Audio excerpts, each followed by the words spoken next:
Hello and welcome.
Please like, share and sub.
reboot.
I just want, because I see some people in here, so I just wanted to be able to talk while I'm busting these people ass, you know, with my deck that shouldn't be beating people. And I'll be making people mad because I'm beating them with a deck that shouldn't even be winning against all this. I'm playing, yo, you know, because you know me. I've been playing Yu-Gi-Oh since 2000, my nigga. So even when I came back to playing Yu-Gi-Oh, it's all these new cards. I'm playing with a bunch of old school shit with some of the new stuff added in that helps me, that works with my strategy, right? But one thing I realized that people still doing is what they was doing when I stopped playing. You got a whole group of people that whatever is the current hot strategy that's winning, they'll go online, find all them cards, copy that deck, and play it because it's the winning deck that everybody's playing. And I always thought that shit, when we first started, remember, it was all, everybody had their own strategy. It was me beat your shit, not me beat what the current thing is that everybody's playing. You know what I'm saying? Like, you build something, I build something, and I try to beat what you build. Not me and you go online and say, oh, what's the most winning deck right now that's out? Okay, ooh, I'm going to build that, and I'm going to play with that. That's not even your own shit. It's not yours. You didn't build it. You know? So I'm just saying that because it be making people mad that I be busting their ass with old-ass cards. But yeah, go ahead what you saying with the niggas with wigs. Well, I just know buddies are like, I didn't even watch it though. But I think to act like I've seen the whole thing. But I just saw the, you know, on the bottom what the villain was for it. And they said something as if the guy, he wanted them to say music from bottom line. He's trying to get something to eat or whatever, he at the restaurant. And the dude comes up and says, what do you like, sir? Was it a white guy? Was it a white guy?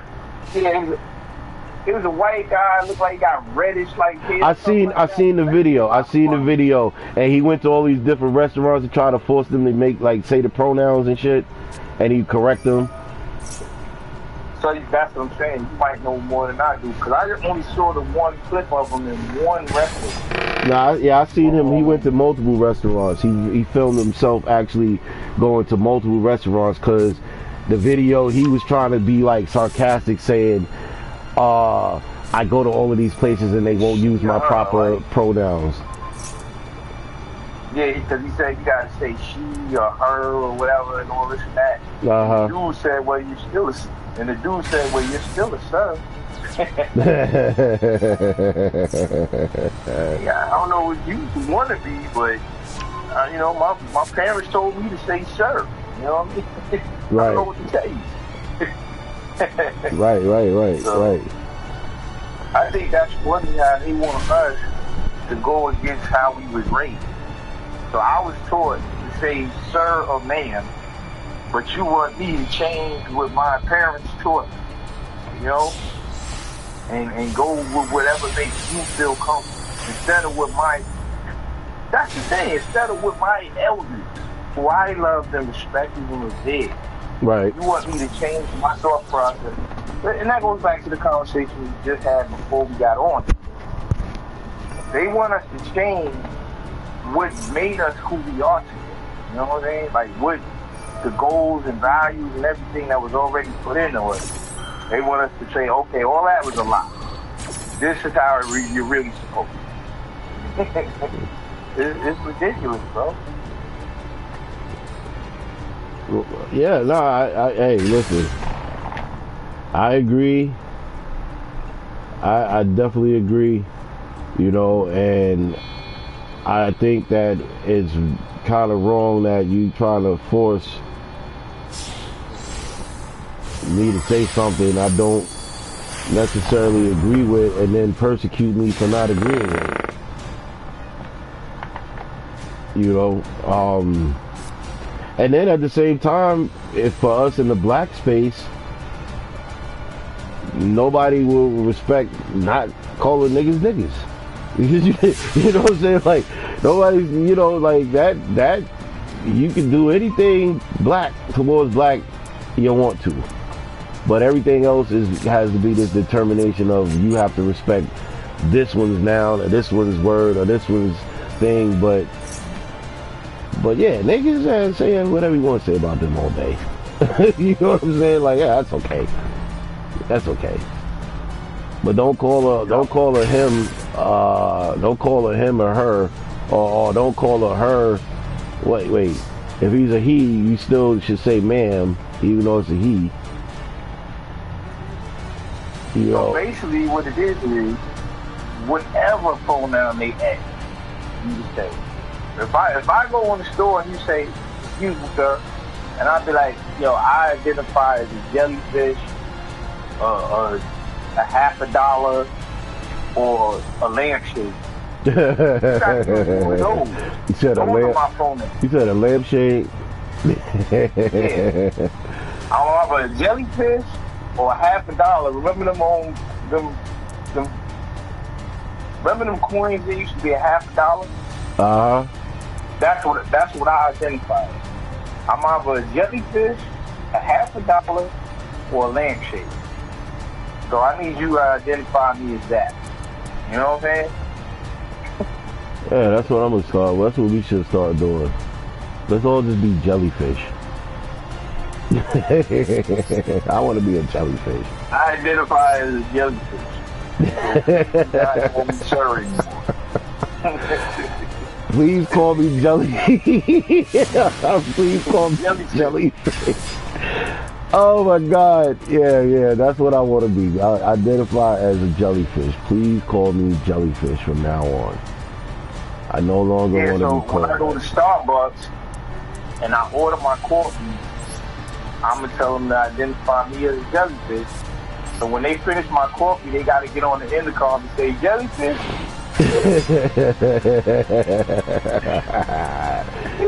Yo, you know that might be hilarious, yo. You know what? You gotta remind me of that, because that might be fucking hilarious, bro. If I go to different Starbucks, and when they ask me to put the name on, I put like whatever I feel I am that at that moment. You know what I'm saying? Like jellyfish. I put jellyfish. And when they look at it and they be like, "Sir, I'm like, that's what I identify as. I'm a jellyfish.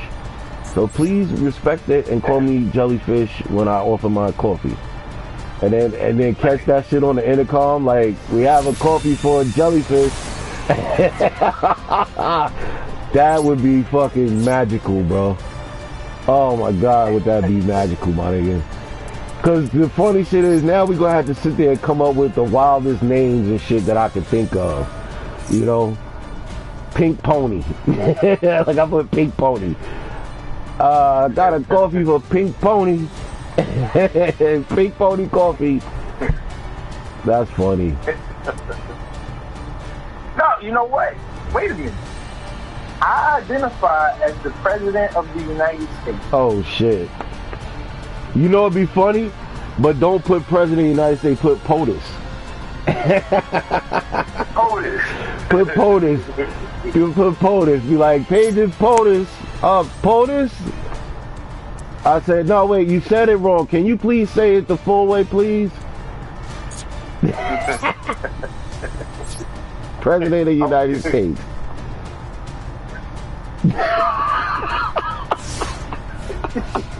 Or even put the name, bro. Or even put the name. Put Joe Biden. I identify as Joe Biden. Yeah. Joe Biden. Yeah, I'm Joe Biden. I'm Joe Biden. Dude, he ain't gonna remember whoever his name is. That was fucked up. It wasn't fucked up because it's true. You know, it's not like you lying. It's true. It's true. I'm Joe Biden.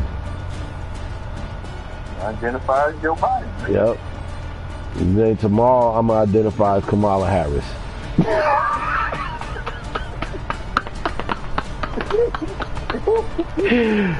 Oh, that might even be funnier to put that on the shit, like Kamala Harris, and watch somebody get all excited and shit, like they like, oh shit, Kamala Harris is here. Oh shit, yo, we made a coffee for Kamala Harris. Then they start on TikTok doing that shit before they bring you the coffee, because you know they gotta tell everybody, oh my God, I just made a coffee for Kamala Harris. Watch me go over and bring it over. Hold on, we're gonna page her right now. Coffee for Kamala Harris, and then I'll walk over. Yes, thank you. Yes, I'm here. Thank you. I'm here. Thank you so much. Thank you so much. They be like, no sir, this coffee is for Kamala Harris. I was like, I'm right here. You call me, right? I'm right here.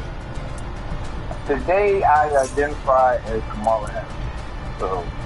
Oh, that'd be fucking hilarious, bro. You might be on to something right there. That might be fucking priceless, yo. That might be priceless. I gotta remember that one, yo. Where is my pen and pad? I gotta remember that shit. I definitely gotta remember that. That could be a segment. That could be a fucking segment on my show. Who do I identify as today? You know what I'm saying? Like, hey, this is Carter on the street, and today we're gonna do who do I identify as today? I'm gonna go there and get a set and shit. What the fuck you mean I can't identify as Kamala Harris? You stupid. That's some bullshit. I identify whoever I want to identify as. That, yo, you might be on to something. You might be on to something, yo. That might be a whole segment, yo. Every episode or every other episode, that'd be a segment. Who do I identify as today? And go somewhere and do that shit. Today I am Abraham Lincoln.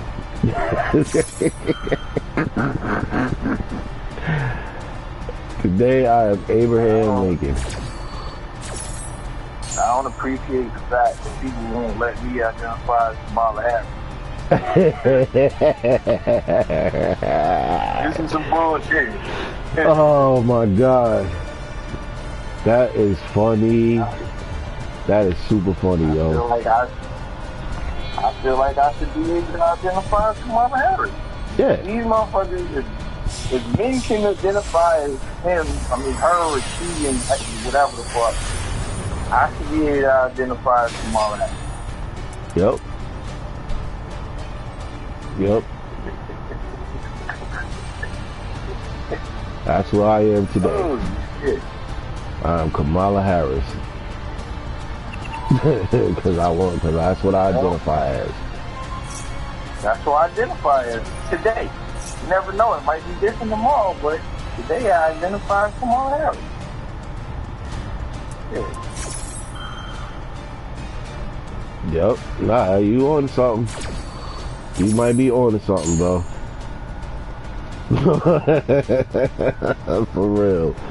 Hey, y'all. Thank you for that, yo. Whoever just gave me that one, too. Like. Appreciate you.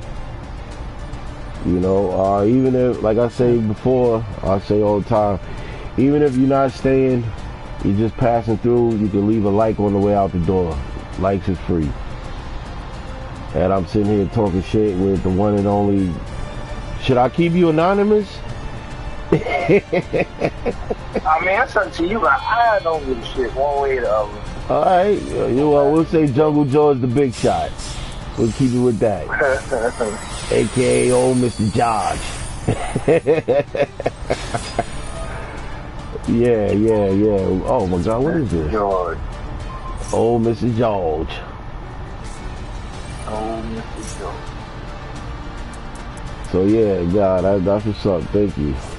We got a rare occasion that I got Jungle George on here with me. You know, just chopping it up for a little while we do the stream. You know, if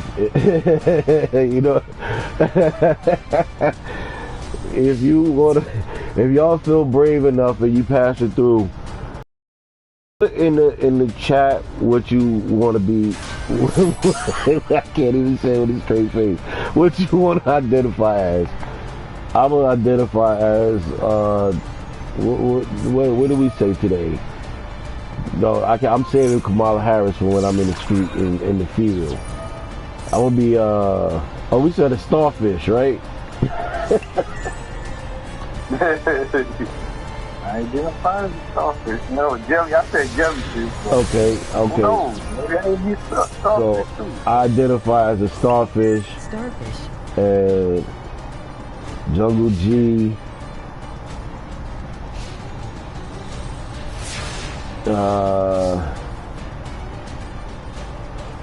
Jungle G identifies as a jellyfish.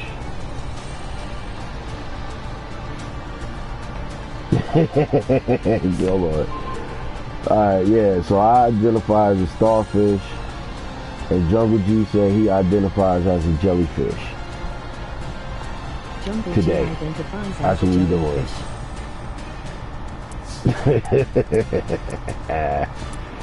That's fucking hilarious. Come on, what is this bullshit they trying to pull on me? But yeah, Jungle, I mean, listen, this is where we're at right now, you know what I'm saying? This is exactly where we're at.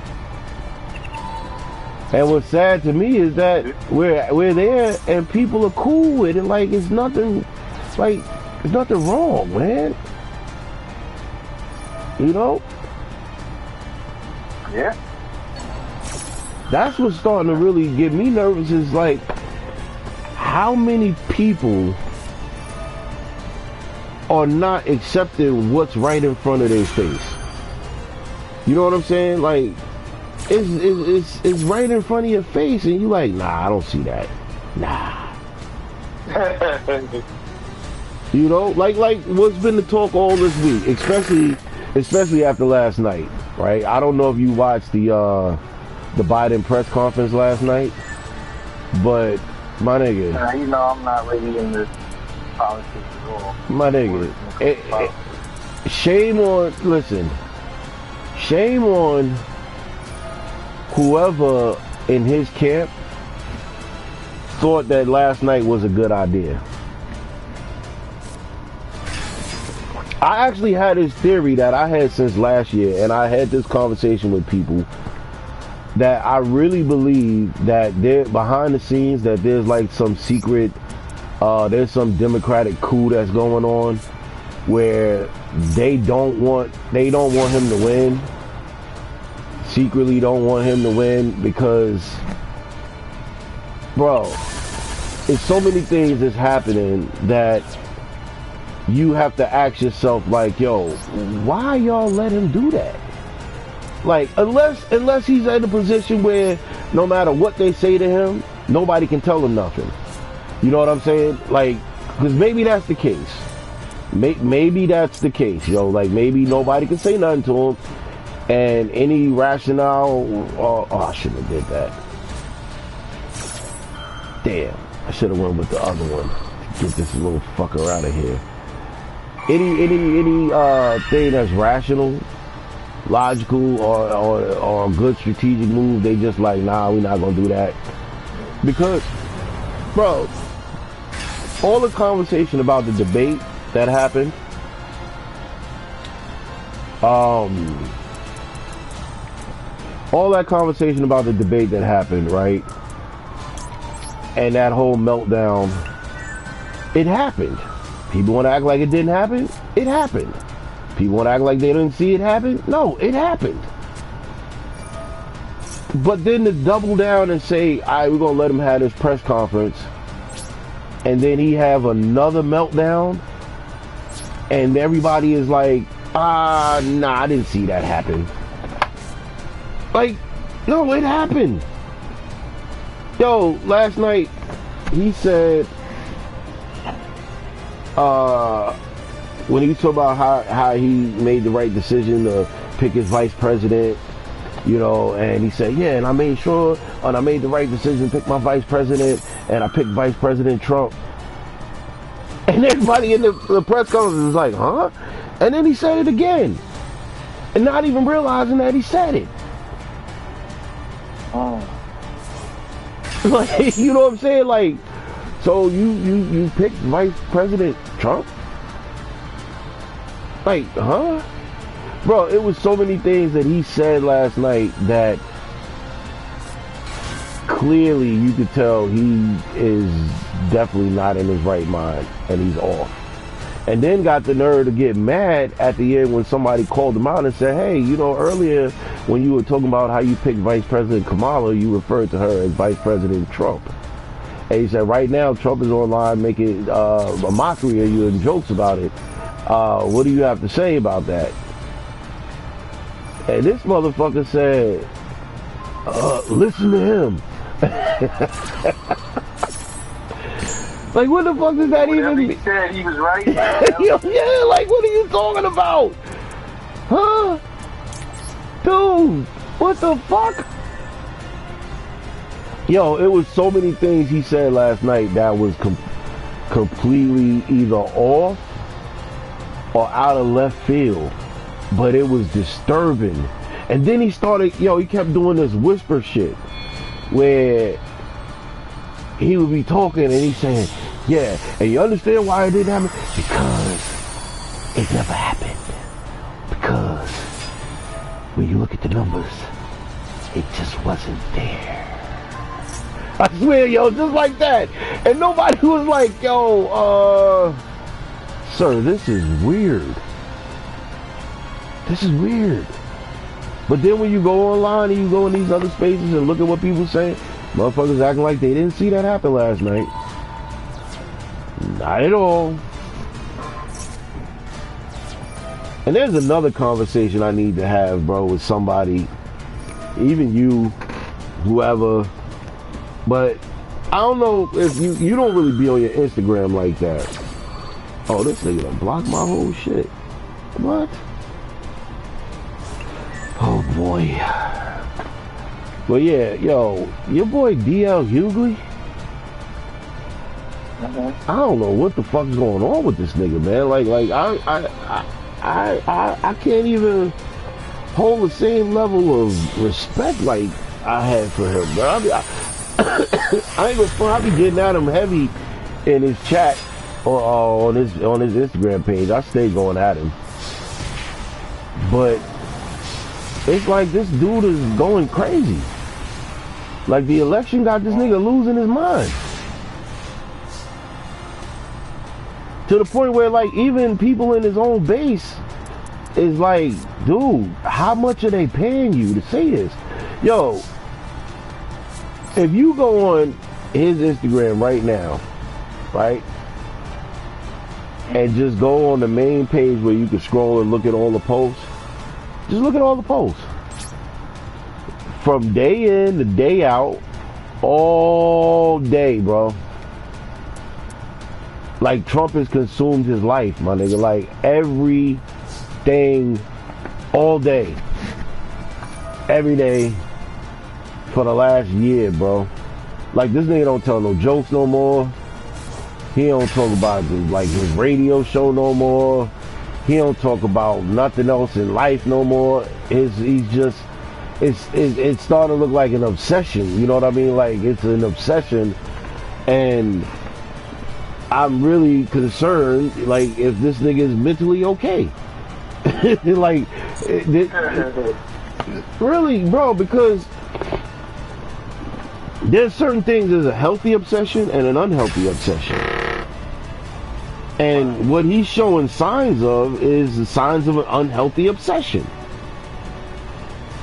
Like, even with last night, nigga, first thing this morning, like 7:30, 6, first thing, bro, this nigga bang posted, oh, no, Trump said this many times, and he misspoke on this and misspoke on that, but y'all ain't got nothing to say about that, because, but Biden misspeaks one thing, and I'm just like, dude, even the first thing I always do when he posts, I go to the comment section, because I want to see what people are saying.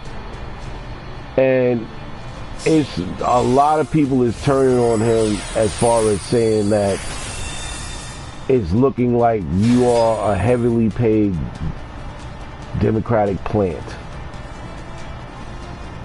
Because you going harder than the politicians. Like, real talk, like, he going harder than the people who was fighting to get the damn positions that they in. And it was something he did yesterday that I think is going to be a big mistake, that he don't realize, even though he's getting this huge check from the Democratic Party to do all of this propaganda pushing he's been doing, but he don't understand that they have a tendency to eat their own, and you still going to be just a nigga, and when it's time to flip on you, they going to flip. Because day before yesterday, George Clooney came out and said something, right? And he caught very little smoke, even from the people in the political field, right? And media and all of that. Why? Because it's fucking George Clooney, Hollywood elite. So it's not a coincidence that he said the comments he said and he ain't catching no fucking smoke where they trying to destroy him all across media, right? And he said that he had met with some people and they had talked about reaching out or campaigning for Biden to step down. That he should step down, right? So then yesterday, I see this video pop up where DL is interviewing with TMZ, and he goes off. He goes full nuclear on Clooney and the Democratic Party and all of them. He even got into it a little heated with Harvey, right? Because he tried to, like, say certain shit, trying to call him out too. But what you not gonna do, and this is something he gonna learn when he get his nigga wake up call, you ain't gonna call out this dude. Because he, you know, the title that TMZ put out, you know, they're going to sensationalize as big as possible. The title TMZ put out is DL Hughley called George Clooney a coward for not standing up for Biden. Now, when I'm watching it, he didn't specifically call Clooney a coward, but he did mention his name in the same sentence that he said, and a lot of these people are cowards. But the way TMZ spent it is like, you call Clooney a coward, and you called him out and all of this. But then when DL has this whole nuclear scorched earth breakdown on there, it's only going to make it look like you getting at him even more, right? Then I saw another interview that popped away. I guess he must have got some phone calls because he tried to clear it up, but now it's already too late. This is where he gonna get his nigga wake-up call. When all of this is over, or probably before this is over, you don't think that if Clooney pulls the trigger for Hollywood to flip on you, who you think they gonna go with? Do you think Hollywood is gonna go against Clooney to say, nah, look, DL did a lot of work for us over the years, pushing and promoting, and come on now, you know. Or if Clooney pull the trigger to be like, get this motherfucker out of here, they gonna get him out of here. Who you think they gonna go with? Think about it. If Hollywood gotta choose George Clooney or DL Hughley, who is the Hollywood elite gonna go with? Think about a white George Clooney or niggas DL Hughley. No matter how much you been they lapdog all year, pushing this shit to the point where you turning your own base off because they're like, we're exhausted from you doing this shit all day, every day, ranting, anti-Trump shit. Who do you think they're gonna go with? Duel Right. Master. And I think, huh? Now I was gonna say, he think he Kevin Hart. Oh, shout out to my little brother GTA God just jumped in the chat.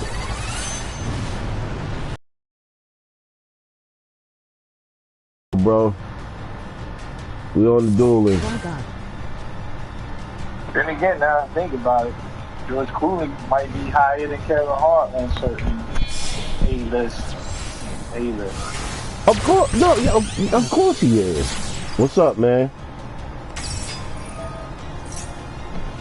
Yeah, of course, Clooney is, yo, when it comes to George Clooney, and as far as like Hollywood elite, dude, he's up there, Brad Pitt, Ben Affleck, you know, they're top tier Hollywood elite. And what I think is telling is the fact that other Hollywood elites that hate Trump, right, has not spoken out against Clooney. You see what I'm saying? It's not like the media went on this field getting at Clooney for his comments about Biden stepping down. To me, I think that's a telling sign, because that shows you the Hollywood elite tier that he's on, that the media dare not even go there with him. You feel me? But that's not going to be the same thing they're going to do with DL. And you picking a fight with Clooney, I'm pretty sure they've been on the phone hitting him up behind the scenes like, yo, you got to figure out a way to like apologize or take that shit back. Don't double down. You know what I'm saying? And I think that's going to be a big mistake for him, and that's where it's going to what banish what chance set of calls. I think that's where he about to get what they call a nigga wake up call. That's where he about to get his call, because ain't no way in hell I'd be surprised, but ain't no way in hell nobody can convince me that the Hollywood elites is going to go with DL Hughley over George Clooney. Now, if like De Niro came out, he could probably say something to Clooney. You get what I'm saying? When it comes to like top tier Hollywood elite, I think De Niro could.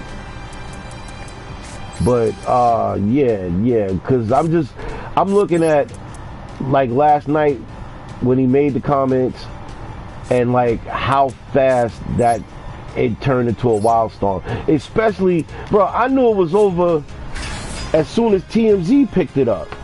And TMZ was on it. As soon as they were on it, I'm like, oh shit, they about to get this dude out of here. And honestly, I don't feel bad, because how he been moving all year. You know? Like, dude, you've been moving like you got your own base thinking they didn't cut you a check to do all of this shit.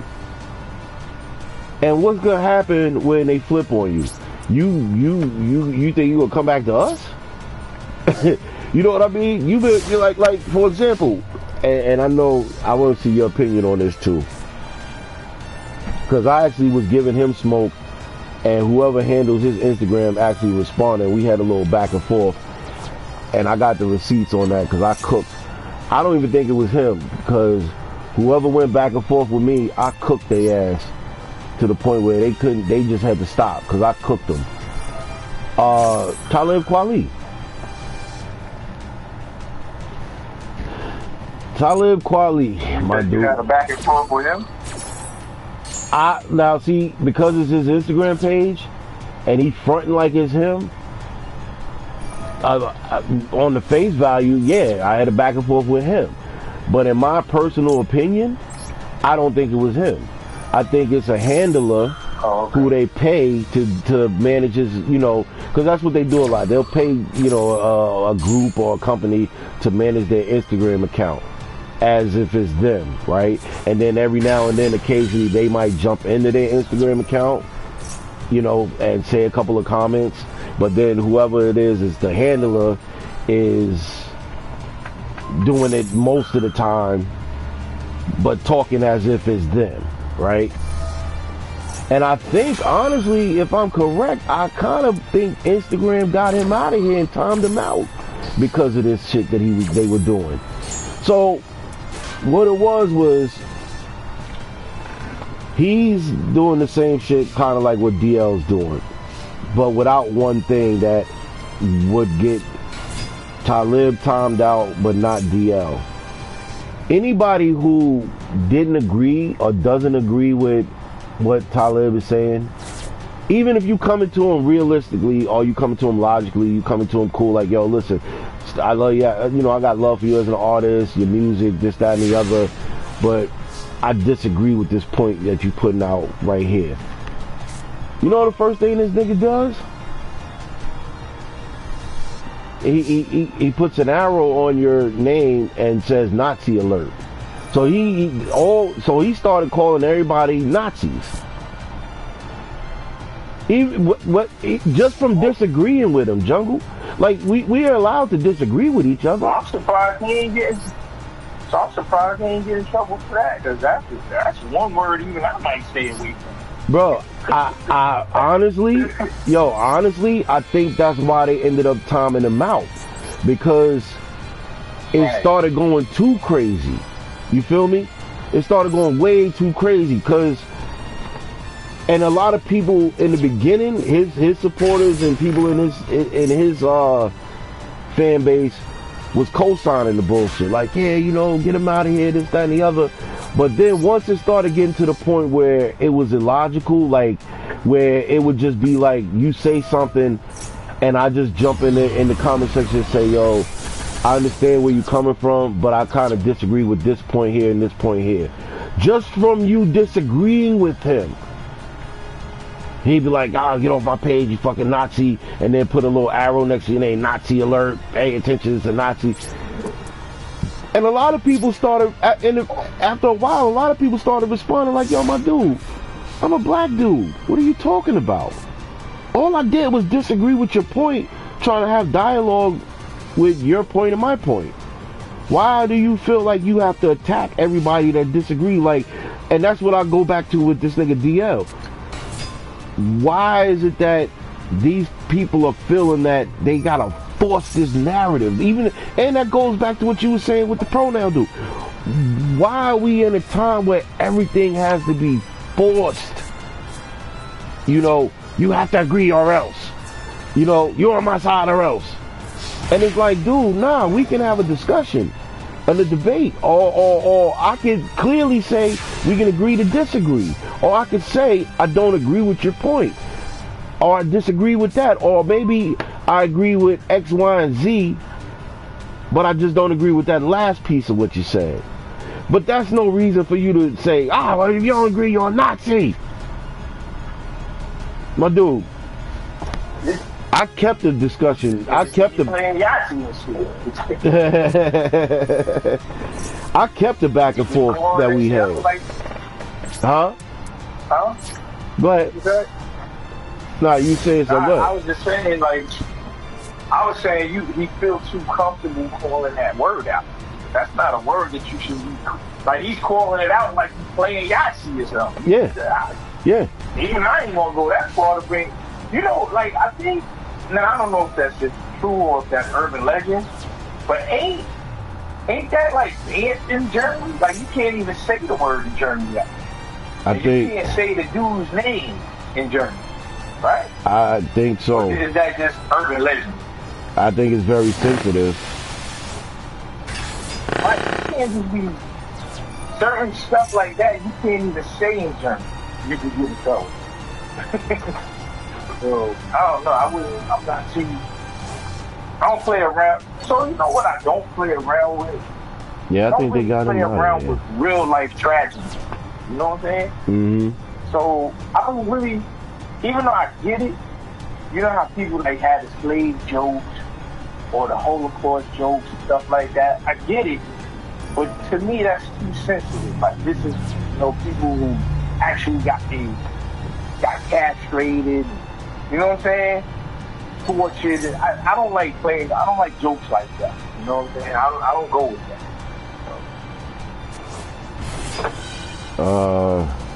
And I'm just as crazy as everybody. You know, I like dark jokes. I like dark humor, but not when it goes to, you know, mass suicides, mass murders, you know, genocide and shit like that. I can't go with jokes like that, you know, or stuff like that. Yeah, I think they did that. I think, bro, they did. Whoops. Damn. Oh, shit. As soon as I looked away, they got me. Yeah, I think they did get him out of here, bro. Because, I don't even see an Instagram account for him anymore. Because I'm telling you, bro, that shit was going so nuts. It was going so nuts, bro, where it started getting out of control. Then he started double down, going at jumping into the Israel-Palestine situation, calling out the small hats and doing all this. So you already know, bro. You already on your way to get the fuck out of here and canceled. You're out of here, buddy. You know. But yeah, he did. He's been banned from Twitter for years and had an IG ban last year for a month or so. Looked like his IG account is dead. Yeah. Yeah,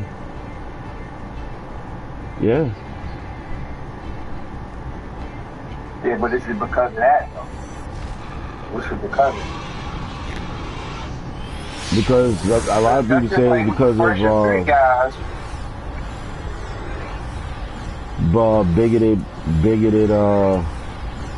bigot speech.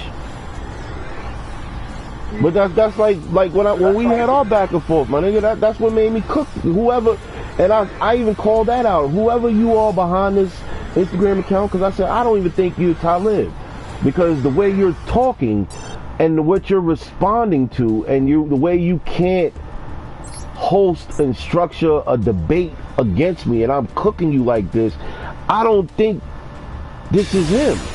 I think this is somebody who's paid to handle the account, probably some little blue-haired Gen Xer, you know, because the way they were talking didn't sound right. You feel me? The way they were talking was just like, you just keep responding with childish little things. And I'm like, dude, I said, yo, Talib, you know, like, if I'm a Nazi, I'm like, dude, I'm black. The fuck are you talking about? You know? And then I said, yo, dude, you know,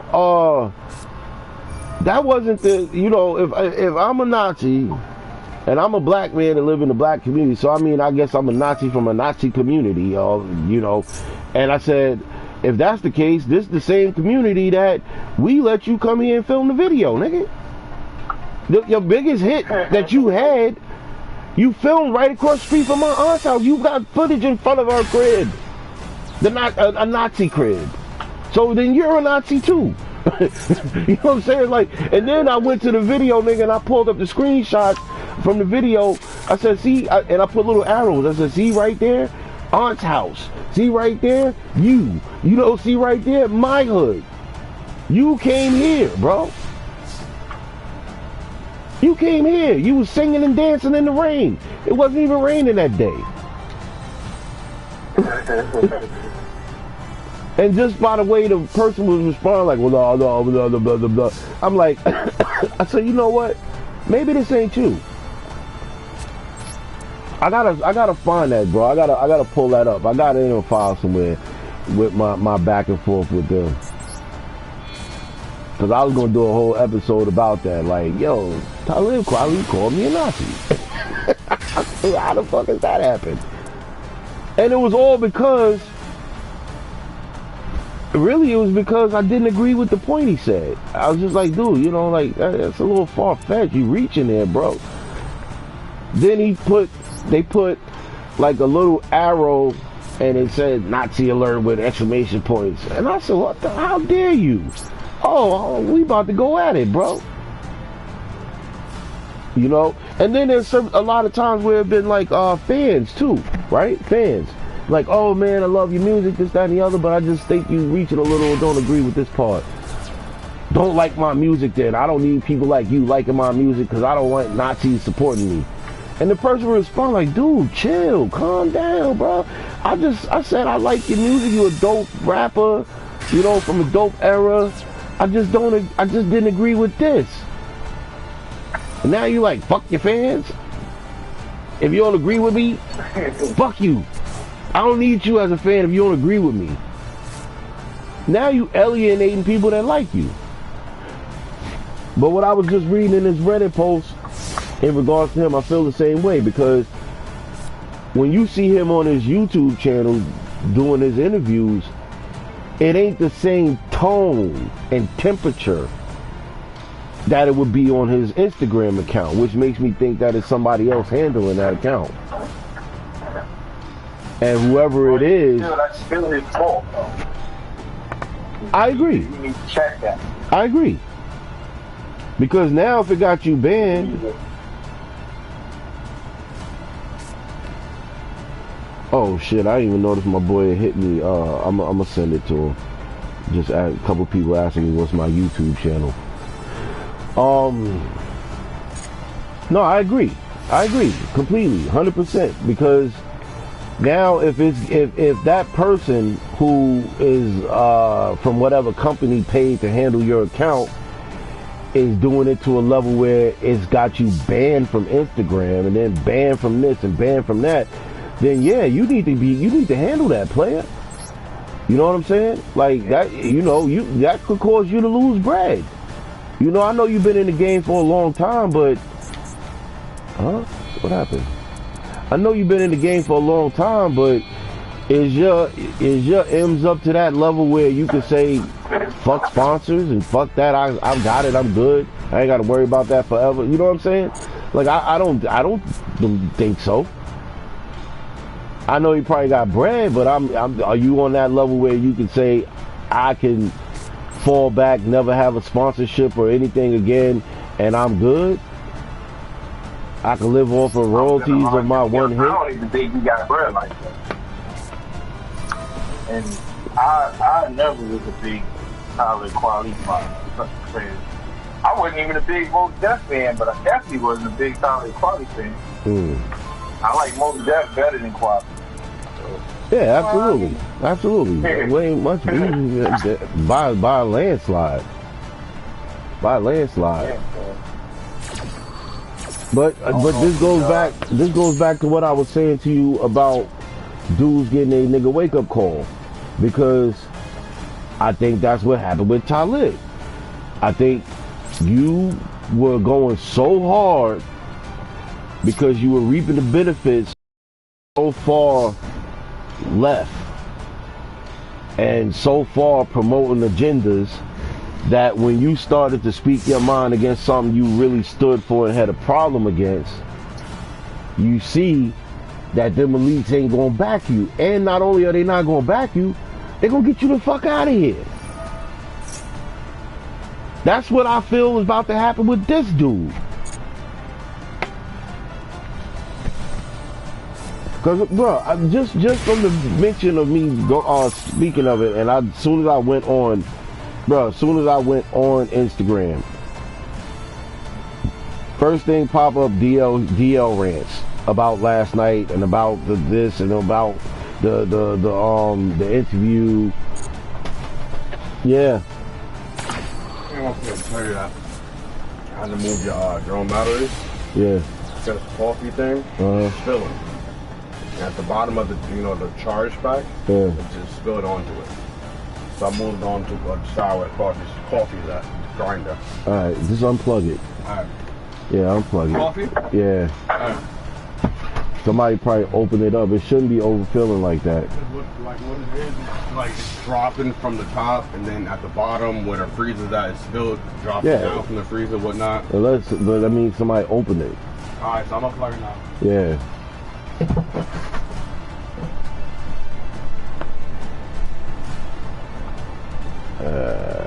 It's always something.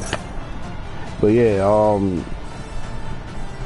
bro, I mean, look, I tell you, bro, if you just go and look, everything, every post, all day, every day, all night, all through everything, bro. And I want to raise that question: is this an unhealthy obsession that he got, and is that a problem? You know what I'm saying? I'm actually surprised to hear that, because from what I've seen of him, he's a very objective guy. I never really seen him as a not anymore, bro. Leading guy. Not anymore. But see, that's what's causing the change when you look at the comment section, because a lot of people are saying the same thing. Like, dude, what happened? Like, how much did they pay you to be this person you are right now? You know what I'm saying? Like, and I know people like that. You know, shout out to my cousin, because he's supposed to be coming on, and we supposed to have this conversation as well. He's like that. That's why I can say this comment freely without being an insult to him, because we had this conversation, and we're about to do this conversation publicly in a back and forth debate with me and him. But he's like that, to where he's so obsessed with his hatred for somebody, right, that it goes beyond logic and reason, and it just goes into straight hate. There's times where we was having a discussion, I had to tell this nigga, like, yo, cuz, take a breather, sit down, catch your breath, you got a fucking heart attack. Cause he's just like, I hate this motherfucker, I hate him, we going to jail, we gonna get rid of this fucking nigga, I hate this motherfucker, Trump, I hate him. And I was like, yo, bro, remember we having a comfortable conversation amongst family, you know, and you're entitled to have your opinion, as am I. But take a breather and calm down, nigga. No, you just don't understand. I hate this motherfucker. I fucking hate him. I hate him. And I think DL comes from that same, is cut from that same cloth right now. To where his hatred for him is so strong that you become, so overly obsessed that now it's becoming harmful to yourself and it's visible. You know what I'm saying? Like, cause, alright, put it like this, G. If we took, like what we was talking about earlier with situations with men and women, right? If we took a man, right, and we took this man and we took Taylor Swift, right? Somebody popular. And all day, every day, on his Instagram, on his Twitter, from morning to night, is Taylor Swift, Taylor Swift, Taylor Swift, Taylor Swift. You go to his home, pictures of her all over the shit. You go to his, everything, like nothing else in life he's talking about right now, but just Taylor Swift. Wouldn't we recognize that that's like an unhealthy obsession? Yep. where somebody might say, hey, somebody might need to step in and talk to you. Right? We would realize it then, right? Even if it's on a public forum, and even let's say he's not a regular guy. Let's say he's another celebrity, like a DL Hughley. Where all day he's just getting at her all day. Every day, all day, every day, every day, all day, every day. You don't think other people would step in and be like, yo, all behind the scenes, like, hey, are you okay? This is looking unhealthy. You know what I'm saying? I could say something about that. The thing about, what's it called, the media, bottom line is they're going for ratings too. So sometimes they'll just keep going on what gives them the most ratings. Like, for instance, the dude Skip Bayless, he been an analyst on TV forever. But what took him off was when he was always harping on LeBron James not being as good as Michael Jordan. Right. You know what I'm saying? That's what really got him to the next level. When you look at Kevin Samuels, when he first came out, he was pretty much talking about men needing to get themselves together and work 60 hours a week and become a high-value man so you get the girls you want. But what was the video that took him off? When he told that girl she was average at best. Mm-hmm. You know what I'm saying? The classic line. Sometimes when you go to these media people, a lot of times I don't even know if they fully believe what they say. Sometimes they'll be saying some shit that they know that's gonna make more people subscribe. That's gonna make more people hit the video. You know what I'm saying? So I would say that, but in DL case, I think he don't win a ball. I think he went beyond that now. In DL's case, like,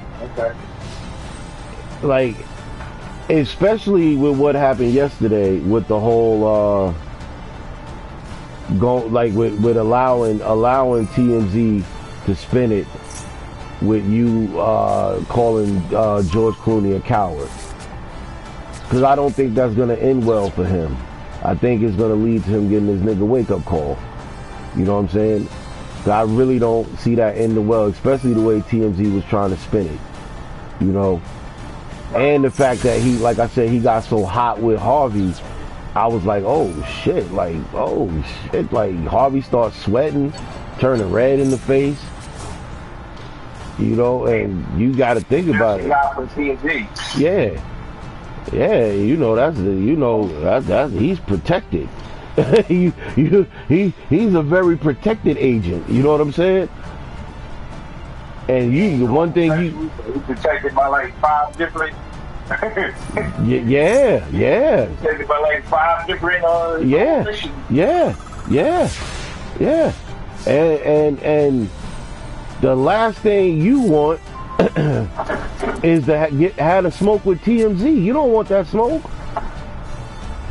right? Cause let's not forget. Cause from other people who have called DL out on some bullshit, there's a lot of checking shit in his past that I'm sure he don't want TMZ to start doing a fucking special on him. You feel what I'm saying? Because TMZ start doing specials now. You know, like 2-hour specials. You don't want them to start digging and bringing up your shit and do a DL Hughley special. Right. I doubt he wants that smoke. You know? I seriously doubt he wants that smoke. You know? But when you crossing them lines, and make no mistake, if Harvey gets the phone call from up high like, yo, alright, we ain't protecting him no more, it's shine time, go ahead, set it up. It's on. What are you gonna do? How are you gonna stop it? Damn, this motherfucker got lucky.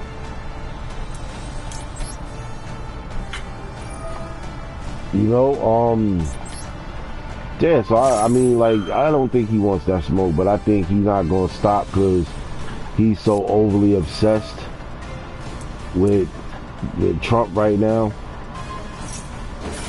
Because even based off of the shit he said yesterday, basically, like, I don't even think he's, like, saying he got an issue with the Republican Party. I think he's just got a specific issue between him and Trump. Right.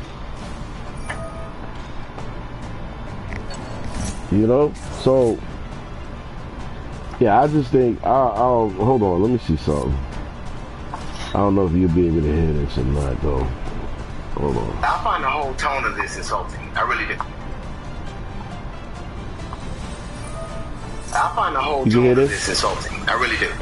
I find it insulting for a couple of reasons. I watched a man get convicted of 34 felonies. I watched a man get adjudicated for sexual battery. I watched a man who got convicted of fraud. And never have I heard this fervor from the media in general about his qualifications to be president. George Clooney never talked about, in that whole article, he didn't mention Project 2025 once. Neither did Stephanopoulos. None of them did.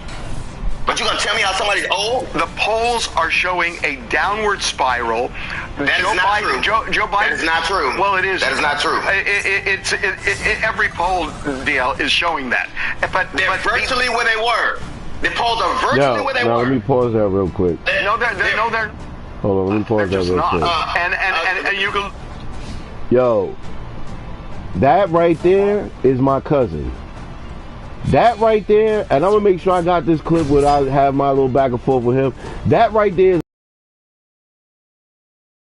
polls all across the board is showing this. No, it's not. It's not. It's not. That's not true. That's not true. Nigga, it's right there in front of your face. You can see it. Everybody knows that. They're all talking about it. Even the people in the party is talking about that. But with them and the way my cousin is, my cousin would do the same shit. That's not true. You don't know it's not true. Joe Biden is the nominee. I don't know how you buy this back, but hold on, wait, damn, I didn't mean to do that. Let me go back. I find it insulting for. But well, okay, maybe Joe Biden's mental. The CNN poll. He is. And you can look at the. No, they're not. No, they're not. No, they're not. They're just not. Hold on, wait. Let me go back to it. None of them did. All right, there we go. But you're gonna tell me how somebody's old? The polls are showing a downward spiral. That is not true. Joe Biden. That is not true. Well, it is. That is not true. Every poll, DL, is showing that. But virtually where they were. The polls are virtually where they were. No, they're not. No, they're not. No, they're not. They're just not. And you can look at the CBS poll, look at the CNN poll. He is losing in every battleground state now. Hold aside. So the point I'm making is the people who are saying that Joe Biden's mental acuity is just not there anymore are not supporting Donald Trump. At least in the Democratic Party. Your point is that the mass media tends to be more liberal. They want to defeat Donald Trump, but they don't think Joe Biden can do it. Well, okay, maybe they don't think that. But the conversations that they're having are not really the things that will. If Joe Biden is a nominee, I don't know how you buy this back. Oh my God. Come on, man. Hold on 1 second. This motherfucker is relentless.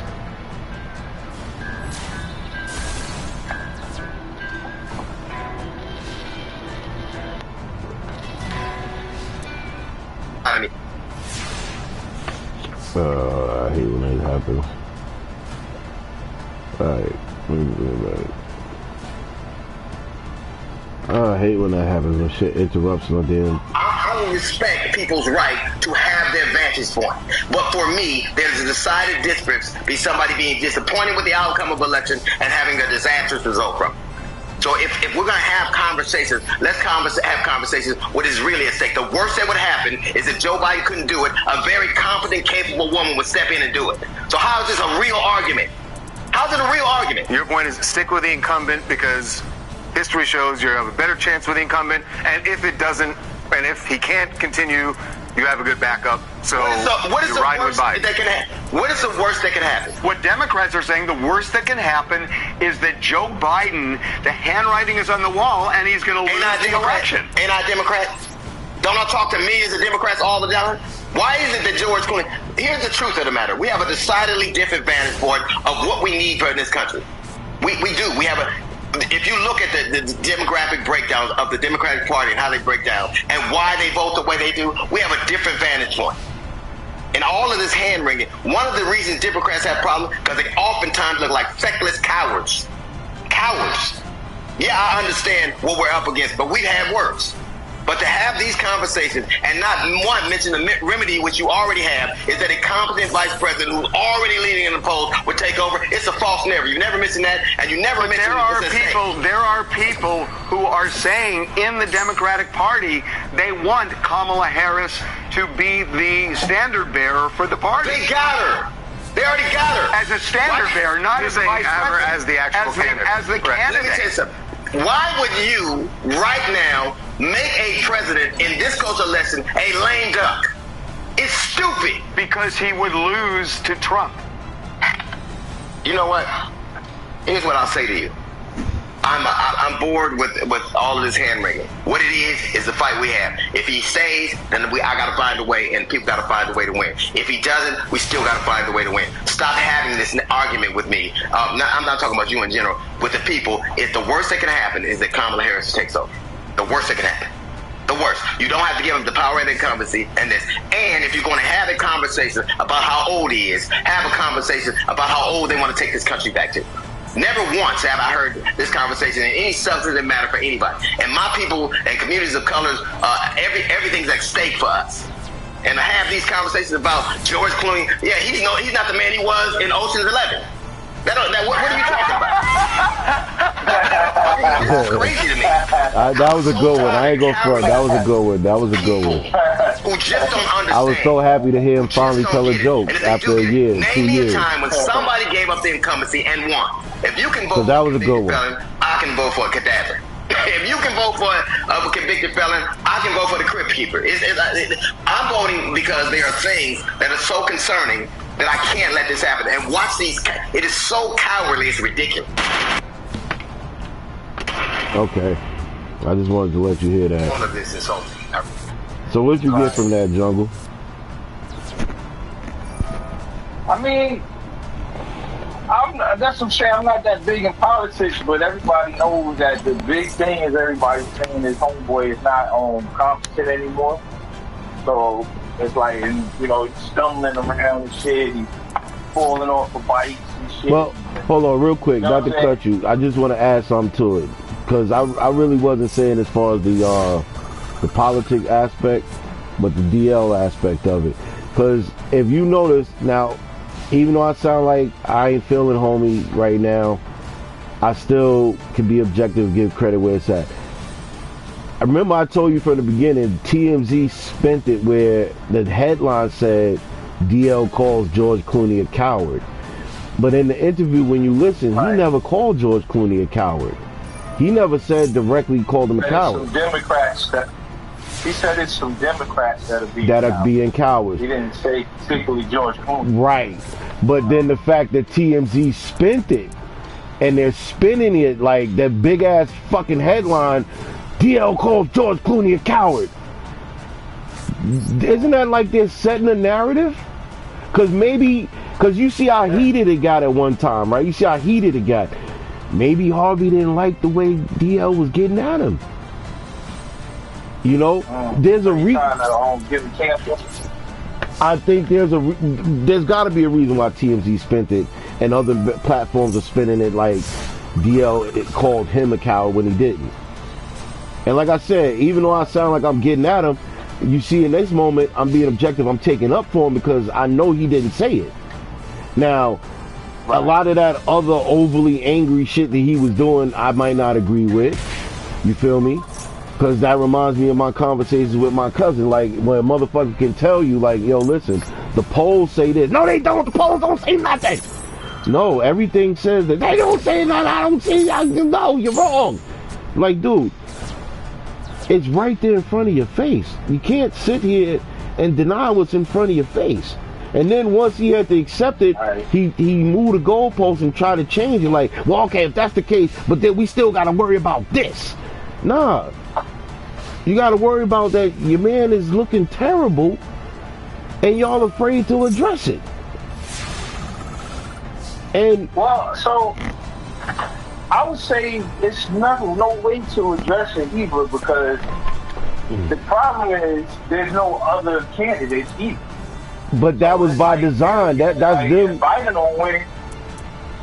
Huh? No, I was saying that was by design. That's why I've been saying since last year, I feel like there's some coup behind the scenes where whatever deal's been made, that they've been intentionally sabotaging Biden from the inside. His own party has been sabotaging him from the inside, because even with that, what you said, that was by design. They did that. They set it up where it was nobody else to run. Because think about it. You notice when we had the debates leading to the primary, you had a Republican debate. It was like 10 of them on stage. They did 2 debates. We didn't even see a Democratic debate. Bro, think about it. We didn't even see nobody else that was running. You can't even tell me nobody that was running for the presidency against Biden. Because it wasn't nobody. Well, that's what I'm saying. Right. But it's supposed to be. Nobody that was. It's supposed to be, though. That was biased.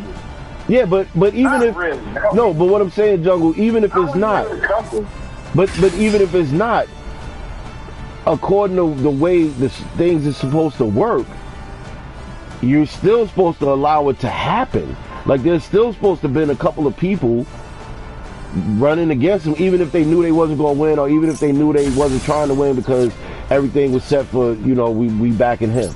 But it still was supposed to happen. We can't just say, well, we ain't gonna let that happen this year because we only we know we got him. It was still supposed to happen. The public was still supposed to be able to choose something. And they totally removed that shit. So everything that's happening to them is by their own damn design. But your boy, like, right here, is like having a fucking meltdown.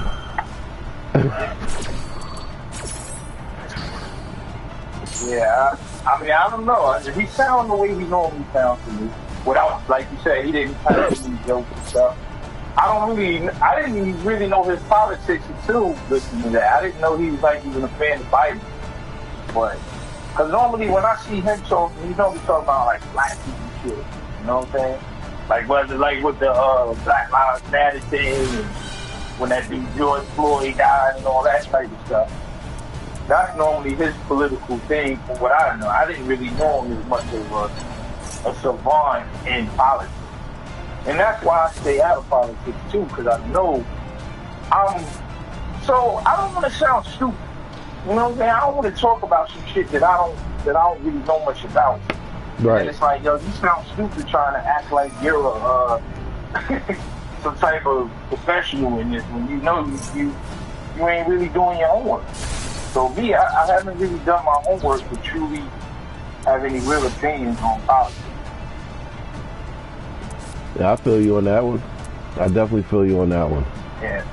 And I can understand that. The common thing everybody knows is that homeboy's going crazy, though. You don't take a rocket scientist to see that whatever Biden has some mental issues like that. He's not sane. It's a simple way to say it. Either that or, he's losing his faculty. So it's not like he's, a lunatic or nothing, but he's losing his faculty. Let's put it like that. But that goes back to what I was saying earlier, is how is it that people are in denial of what they see? Because it's clear, it's right there. You know what? You see, DL just did it. When you listen, I was getting ready to say that. You took that out of my mouth. Because listening to DL, it sounds like he's conceding that Biden ain't there no more, but Kamala can step. But that's what I heard. I don't know what that meant, but that's what I heard what he said. Here's the problem with that, and here's where I think DL and Harvey was wrong. They said this last year. It was a secret meeting that leaked out that they said by no means or circumstance do they want Kamala to be anywhere near the presidency. That came out from their party. That came out from them. That they would, the two things came out, and this came out last year, it leaked out last year, that they would urge Biden not to run, which they tried, but it hasn't happened, and we see why. See, we didn't understand last year when that leaked why they were saying it from inside their own party and allowed that shit to leak out. And the other thing they said is that they don't want Kamala, really they don't want her to be the vice president again. They really don't want her to be the vice president again. But if they got to deal with it, they got to deal with it. But they damn sure don't want her to be president. And that's coming from her own party. You feel me? Right. And it makes sense why that narrative is not being spun out there, because their own party don't want it. You don't think, like what DL saying, which he touched on. Yo, if we got her, why are we worried about him when we got her? We can just use her. Well, there got to be a reason why your party is not using her. Because maybe they don't want her. You get what I'm saying? Plus, they think it's too risky. They think it's too risky that if you put her in the fourth by a landslide, that she can't beat him. You know? Plus the fact they don't want her there. You know? Because let's say, for example, they, behind the scenes, they really wanted Kamala to run, right? So if that was the case, then they could have been putting out the 25th Amendment. You notice you haven't heard nobody speaking about that. Invoke the 25th Amendment. They know it. They're in politics. They all know it. But if they really wanted him out of here, and they really wanted to start pushing a narrative for that, right? They would easily start talking about that. Because invoking that says that the standing president is not capable of leadership anymore. Whether it's health, sickness, mental capacity, and then the vice president has to step up. It's like a plea for the vice president to step up to be the president. Why haven't they been invoking that? You notice? You haven't seen nobody mention it at all. Miller goes into the presidency, and her first thing she say is, well, first of all, I want to change my pronouns to them, they, and Yo, I think if she did, we'd be closer to those camps she was talking about. That might be her first on the list. Man. You know, that'd be mandatory that all hetero males start wearing Chucks, pink jackets, Chucks and pearls. And we're gonna have Chucks and Pearl training camps to teach men how to be comfortable wearing Chucks and pink pearls. I think that would be mandatory now. Everybody has to do it, without a doubt. I think we'd be closer to that. And I promise you, if she became the president, I'm leaving the country for the whole term until the administration is over. I will lead this bitch for 4 years. Oh, come on. I hate these fucking decks.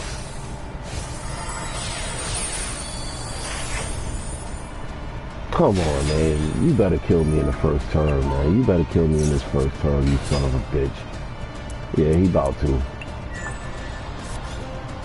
Yeah, he about to. Oh, God, 16,000 attack. Yeah, he about to. Yo, I hate them fucking decks. Oh my god, angry face emoji. Where the fuck? That shit makes me mad.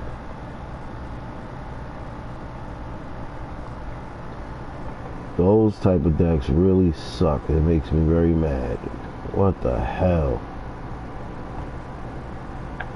Hold on 1 second, Jungle. Yeah, that shit is crazy though, man. Honestly, you know, I'll be so glad when this is over.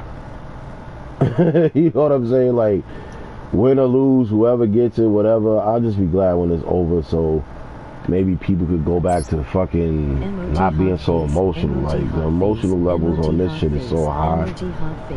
This might be the most emotional election of all lifetime, Jungle. Where everything is determined over sheer emotion and nothing else. The 2020 election was a taste of it, because I think a lot of people voted with their emotions over facts or whatever. But this time, I think it's been amplified like 10,000, you know? Like, and it is really crazy. Like, it's really crazy to me, like, how emotional this time around has been. I need to get that sound bite. I don't know if you heard that sound bite where it'd be like, emotional damage. Yeah, because Kevin and Sam used to always use. Oh, that for real? Yeah. I need that sound bite, first one I man. heard, man. Yeah, I need to know where the fuck is that sound bite from, because I need that sound bite. Emotional damage. So what I would say is, I think back in the days, like when it was Reagan versus Dukakis, and you know, Dole versus Bush and all this stuff. Emotional damage. Oh. Black people didn't believe. Black people didn't feel like politicians made a difference in their life anyway. Right. That's why we didn't really vote that much, and we didn't care who won it was back in the day. I think you know what? That might be the reason why Obama won. Because I think after Obama won, that's when black people started to really care about politics. Because I remember nobody gave a fuck who won between Clinton and fucking, you know what I'm saying? I mean, At the time, black folks came out for Clinton, though. That's why they always jokingly said Clinton was our first black president. They came out the second time. I'm talking about when it was. Nah, the first time when Clinton came out, bro. When Clinton came on Arsenio Hall and played the saxophone with the band, oh nigga, he had the black vote locked down. He was already president. Nah, he was already president when he did that. Nah. He wasn't president then. He was running. He was running. That's what secured the black vote, is the fact that somebody running for president came on Arsenio Hall and played the saxophone with the band. Like, you cool, nigga? You got soul and swag and shit. You know how to play the horn like that, like a jazz player. Oh yeah, you got my vote.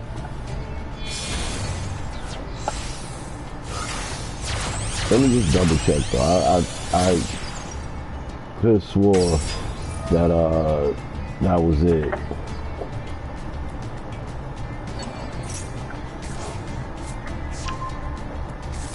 Yeah. At that time, in '92, he was still governor. He was governor running for president. Okay. So what I think really made black people really back him up was the Monica Lewinsky.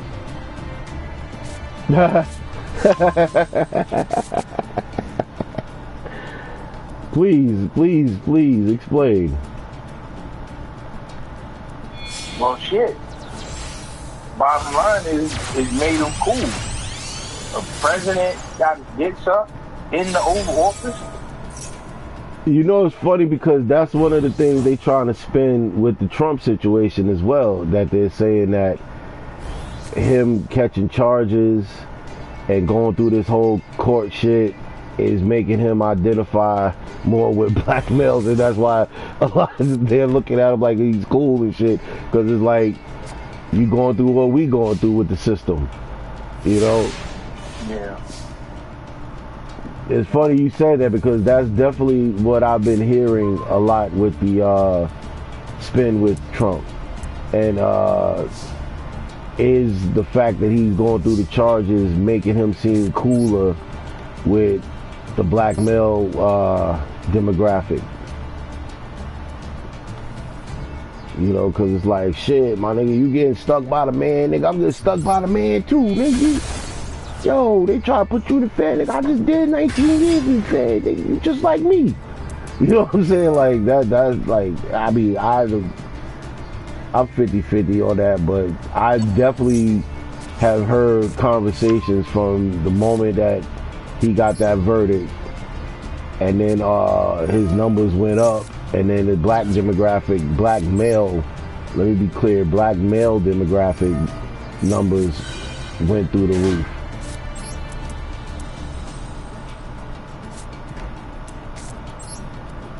You know, so maybe it is something with that. You know, well, I'm just going by with memory too. Don't forget, he was alive at the time. I just remember black people pretty much supporting him through that. Well, shit, did that mean the whole Mount Vernon gonna vote? The whole Mount Vernon gonna vote for Biden because they found coke in the White House.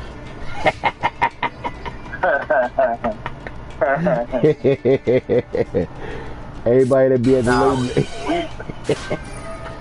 I'm sorry. We would vote for him if it was PCP. Oh shit. Yo, nigga. Yo, you don't, damn. I don't even know.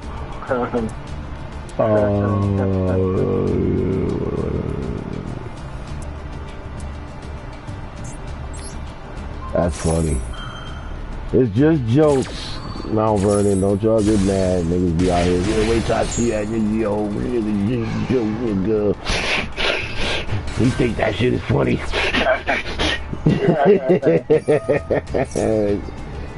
Nigga, if the shoe fit, motherfucker, get mad at me.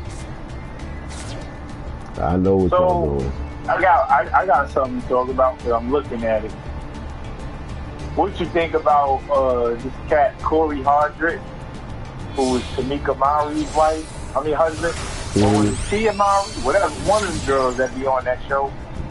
That's for The View or something. What show she in? That's the View one is the one that's married to the white dude. It's the sister that was married to the black dude. What? Yeah, desperate black women who got a show to talk about. What's the name of the show? That was The Real. The Real women, the real over the hill black women who. But anyway,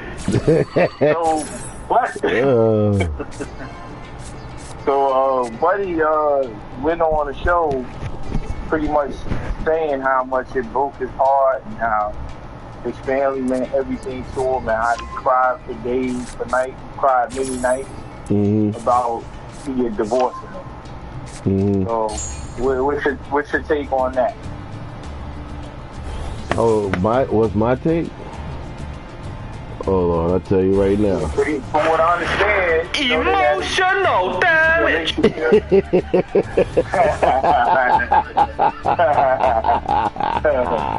That's my take. Which is true. That's true.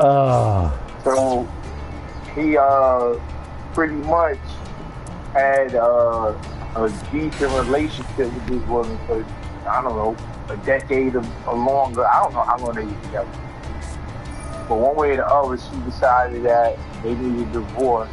And from what I understand, it wasn't no like major thing. No, it wasn't no reason. She just was, I want to live a new life and I want to be, and this is just too boring and standard for, yeah. Did she say boring? Did she say for boring in particular? Something like that.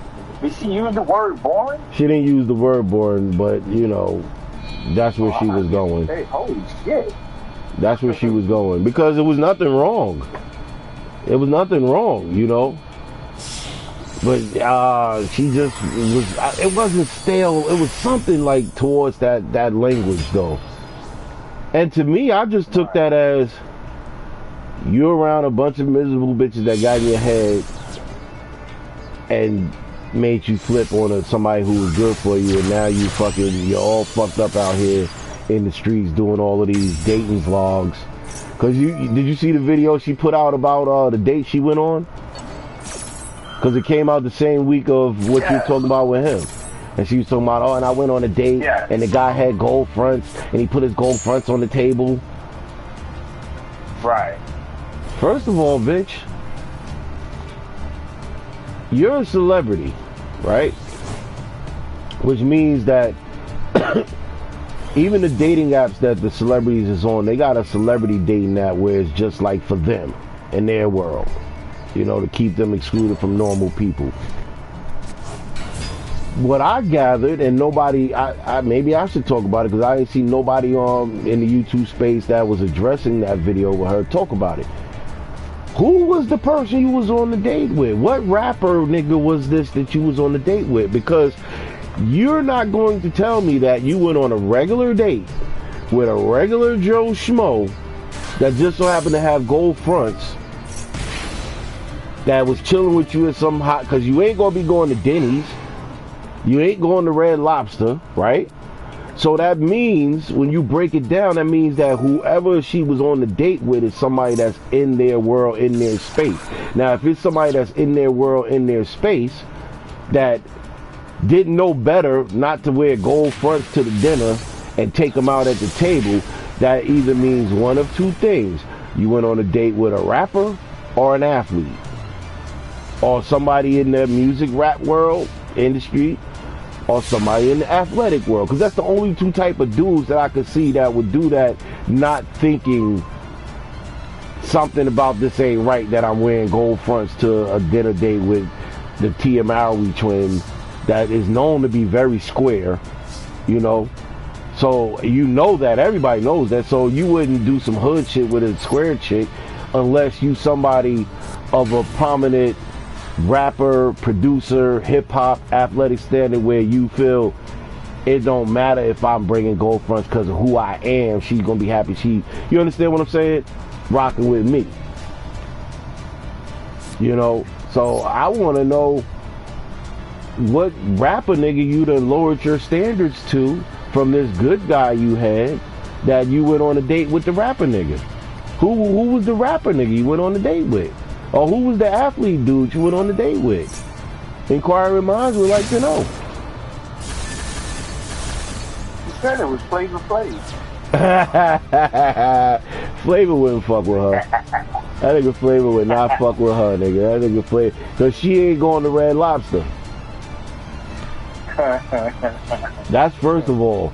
And you see, show you how shit works, man. You see the shit they was clowning on Flavor with just got him a very big lucrative deal with Red Lobster. And they gave him a flavor menu.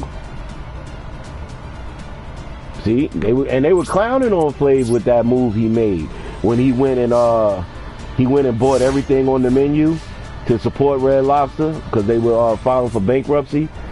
And he did it a few times where he went to different Red Lobsters and just bought everything on the menu. That shit got him a deal. Now see, a chick like Tia Mowry would have seen that and shitted on him like, ew, not realizing that was a smart play because look, it got you a bag. You know? And the fact that this chick is always, now she's always boo-hooing and crying and looking thirsty online, you know, which kind of eliminated her mystique she used to have. You know what I mean? With this good girl next door thing and square and, you know, now you looking crazy. And you got no excuse because you had a good dude. I like the angle that you going with it. I was kind of thinking of a different angle, but I like your thought. That's why I asked you what you think. I appreciate it. I mean, like, bro, yeah, I like a good dude. I like the way you thought about it. Huh? Say it again? Nah, cause I be monitoring everything. So that was something that I considered addressing, but now hearing you say that, the perspective, you appreciate the perspective, I might go ahead and address it then.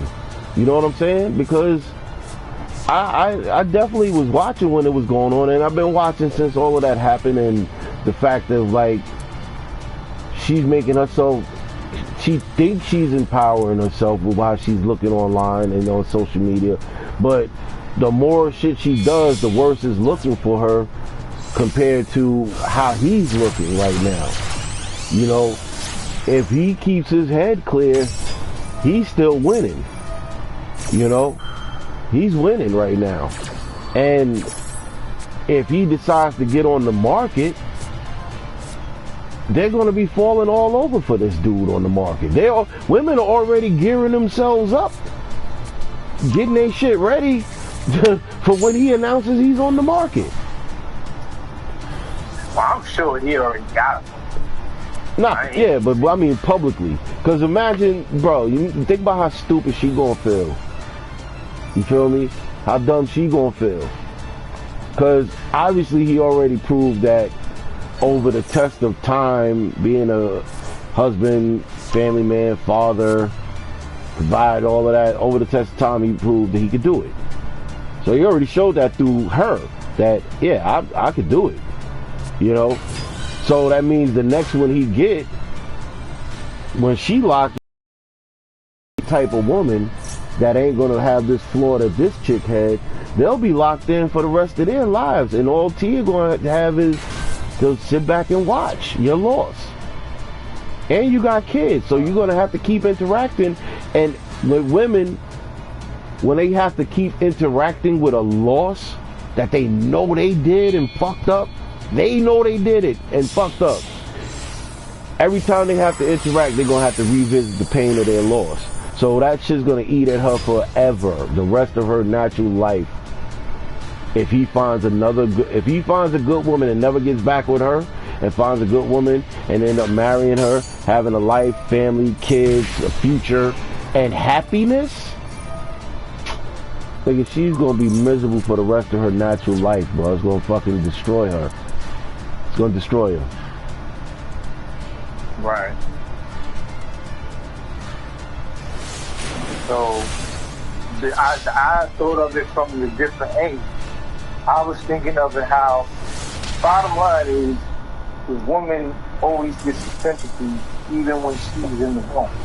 Because like you said, I'm piggybacking off what you said though, from what I understand, he was a good dude, and she didn't leave him for any serious reason. Not like he was cheating on her, or he beat her up, or he was drug addict, gambler, nothing like that. She just got bored. She wanted excitement. He wasn't exciting enough. Right. But hearing from this man who admitted on national TV that he was heartbroken and how much his family meant everything to him, and he cried himself to sleep a lot of nights. Yeah, I wouldn't have been saying all of that shit. Well, I'm just saying. But he said, the thing that hurt him was he wanted to keep his family together. He was so used to waking up to his kids being in the house with him every day. And I know that feeling, because every day my kids, hi Dad, my son is still in the he's still in that phase where he hugs me every time he sees me. You know what I'm saying? And that goes away eventually. But to have your son come running, hey Dad, and hug you and tell you something stupid. Yeah, I was at school today and I hit myself with a rubber band. You know what I'm saying? I understand him missing that. You know what I'm saying? But where's in my whole soliloquy with this, where's the sympathy for him? Because if it was anybody else, if it was a woman, you know what I'm saying, this happened to her, the whole black community, everybody would be on that person's side. Everybody would be crying out, yo, what happened to Susie or whatever. If it was a girl, everybody would be like, yo, that's fucked up. Honestly, I think they gave him that. I think in his case, and I think that's where it backfired on her, because I think in this rare case, more people sided with him than they did with her. Whereas usually it would be what you said. Cause it ain't like I wouldn't put him like a Russell Wilson. Like I wouldn't hit him with even with the crying myself to sleep shit. I ain't gonna hit him with the simp card like I would Russell Wilson. You know what I'm saying? Like Russell Wilson just tough. I think it just. Well, I don't consider Russell Wilson a simp. I think it's I don't simp know. lord. Why do people consider him a simp? I think it's simp lord. Why? I mean, why though? What's the thing that makes him a simp? Because I mean, from the very beginning, it's just a certain, like a lot of ways Sierra be moving, like right in his face, that it would be like a solid dude would not be rocking with, and had to be like, all right, God, we gotta check this. You feel what I'm saying? Like, I guess like with that, and maybe he's just one of the softer dudes. I don't know, but it's just even before he got with Sierra, he always gave me that. You know what I'm saying? He always gave me that fucking simp energy. You know what I'm saying? From the moment they lost the fucking Super Bowl, I got that from that nigga. You know what I'm saying? Like, nigga, you should have fucking ran the ball instead of throwing it, nigga. You could have won that was y'all's, nigga. But if you had some balls and a backbone, you would have did what you were supposed to do. Fuck what the coach said. You was there to win. You right there at the line, nigga. You had one of the greatest fucking runners in the game at that time. Right there, that would have destroyed that fucking line getting in. You know? But your soft boy, what they call it now, soy boy, your soft soy boy nature. So, you know, I gotta throw it. Then you come along with Sierra with what she got, like 9 children? They got 3. But you know her track record, you know what I'm saying? Her track record, my nigga, it's like, nigga, you know what's up, nigga. And niggas just clowning you all the time. You don't do nothing, you don't say nothing. You in there fake praying with Sierra, like, I just didn't believe none of that shit, nigga. Then when she showed the award show and you there holding her bag and shit, looking all, I don't know. He just oozes simp lord. Yeah, for me, when I think of simps, for me, off top, I think of a dude that's buying a girl, bags and wigs or whatever, and he's not getting no pussy for her, or even if he is, like she's running everything and shit like that, and, you know what I'm saying? Like, that simp energy white people do. Whereas the white man in particular, they'll work, and when they get their check, come home and give it to their wife. And then their wife will give them an allowance out. I can see Russell doing that. I see that nigga doing that. All the football checks, that nigga, the fucking bad decisions he been making since he been married to her. Nigga, that ain't him. That's her. But that's what I think of when I think of simp. Yeah, you just explained Russell. I don't think of a Hall of Fame quarterback that's worth hundreds of millions of dollars. You know what I'm saying? One woman, all his kids by one woman.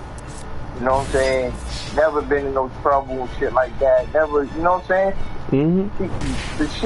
Even if you say he does questionable moves and stuff, it's not like questionable like Pac-Man Jones or Antonio Brown and shit, you know what I'm saying? True. So I feel like even in the stuff you can say, I question what he's doing. I think it's mildly simple, if anything. I don't really consider him to be a simp. And I don't understand why people. Why is he the face of simping because of Future? Is that what it is? I think that plays a major. I can say, okay. I think that plays a major role in it, though. That's the only thing I can give it some credibility. Maybe it's because of Future. You pretty much raised a Future son, you know what I'm saying? And Future done went on to have a whole bunch of kids by a whole bunch of other men. So it's like, you're the simp. Okay, I get it. If that's the answer, I get that. And that can put you in the simp category. I never really understood it because, you know, the niggas like, he's not a soft guy. Most niggas that call Russell Wilson a simp, if you've seen him face to face, you would not call that man a simp. And if you did, he probably would beat the fuck out of you. You gotta understand, these athletes, especially that are athletes right now, they're superheroes. They're superhuman. Them niggas. Did you see the fight when them dudes tried to jump Cam Newton? Yeah, that was something. That was something. Cam wasn't having that shit. It still looked crazy as fuck. Cause he didn't even hit them niggas back. He was just stopping them from hitting him. Can you imagine if he would have hit one of them niggas, bro? He'd have broke everything in them niggas' body, yo. Word. He would have hit the nigga in his arm and would have broke his leg, yo. That's funny. Yo, them niggas couldn't do nothing. Niggas couldn't do nothing with Cam Newton, bro. Nah, they couldn't. It's crazy. Nah, they couldn't. That shit look like little hyenas when they jump on like a lion or some shit. The lion just swatting. You know, like the hyena just jumping from all directions, and the lion is just swatting like, back, get the fuck back, Swan, get over there, back up, and then the hyenas get so tired they just walk off. Like that's what that shit look like. Yo, that's a good example though. That's probably the example, yo. Oh man, yeah, he was flinging them left and right. I said, oh shit, I didn't even realize Cam was that big though. Until seeing that, I knew he was tall or big, but I didn't know he was that big until seeing that video. Yeah. Man, I knew I mean, I knew it because just watching football and shit. But to see the niggas, and from what I understand, the niggas that was fighting them wasn't little niggas either. They was, you know, former football players and shit, football coaches.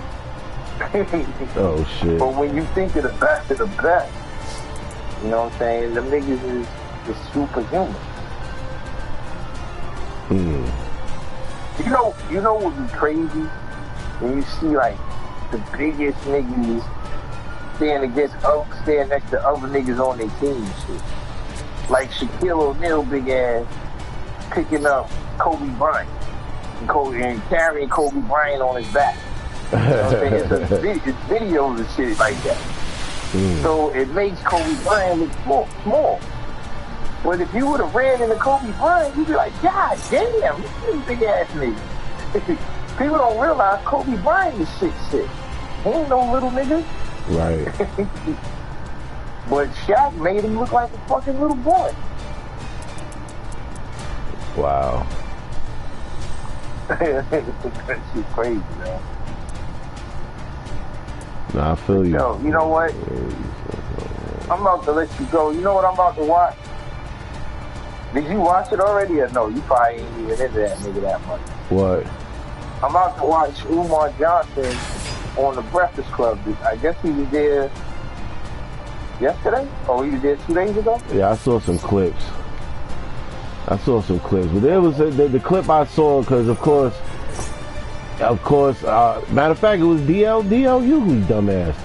It was a part where Umar was talking about blacks that support Trump or some shit like that. All right, don't tell me. Don't tell me. Let me watch it. Yeah, I know. I get. Look, bro, I want to watch it too, but it was just that one part right there. I'm just like, yo, Omar, man, come on, bro. What are you like? That was a little out of what the fuck? But to be honest with you, I don't agree with him all the time. That's why I said, let me watch it, because I like my shit to be objective. I don't agree with him on about shit. Like, one of the things that even though I agree, but it's like, I agree in a perfect world. Right. But I can't say I agree with interracial, that we shouldn't interracial date. Because in a perfect world, yes, you do want to be with your own, but it's not that easy, yo. Yeah, he capping when he say that shit too, though. That's my only thing with him. I be believing, like, sometimes he be capping heavy, man. You know what I mean? Like, it's just that he's so intellectually sound, and he does what always mystifies black people, is being able to say a lot of big words while saying nothing at the same time. And that has always been one of the biggest tricks and con games amongst black people forever, is he who could come up and say a bunch of big ass words and mystify Negroes while saying nothing at all. And he does that a lot. That's why he does that three-peat speak. You ever see he always does the three-peat speak? Because that's a part of neuro-linguistic programming. You see? So I've seen him say the same thing 10 times. Yeah, because it's programming. Damn, I shouldn't have did that. It's programming.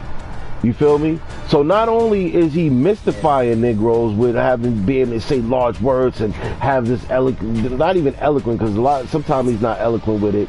He's more very detailed and articulated with how he says the things. But then he's also doing NLM programming when he's talking to black folks. And that part I was just like, because listen, all that shit he be talking with the interracial shit, I guarantee you, anything that if there's nobody looking and he on tour in a small town, there's no cameras around, nobody looking, and he could get away with it, and a badass white broad came to give him some ass, he's not turning it down. I don't give a fuck what he say.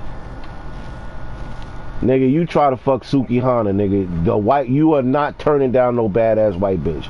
Stop the cap. Stop the fucking cap. You watch the show Black Cells? Who? Black Cells. Nah. Yo, the pirate show? It's a chick, I think her name. Yeah. I've heard of it. The chick named Jessica. Her name is Jessica Parker Kennedy. Yo, I ain't even know she was white. She's bad as fuck, nigga. Jessica. And I've never fucked a white woman, but I don't know, nigga. I don't know. I'm looking at her right now. What else is she in? Yeah, she's cute. She's pretty. Oh, yeah, boy. But that's not even my thing either. This ain't the black or white thing. It's just, and I know I'm going to sound cliche. Yo, just get with the person that makes you happy, yo. It's so fucking hard now to find. Oh, you looking at more pictures of her? She kind of stacked in this white dress. Lord Jesus. Yeah. Oof. I'm telling you. But what I was saying was, nowadays it's so hard to find somebody that makes you happy. You can't narrow it down to, I'm just dating black women. Nigga, your ass gonna be unhappy the rest of your life.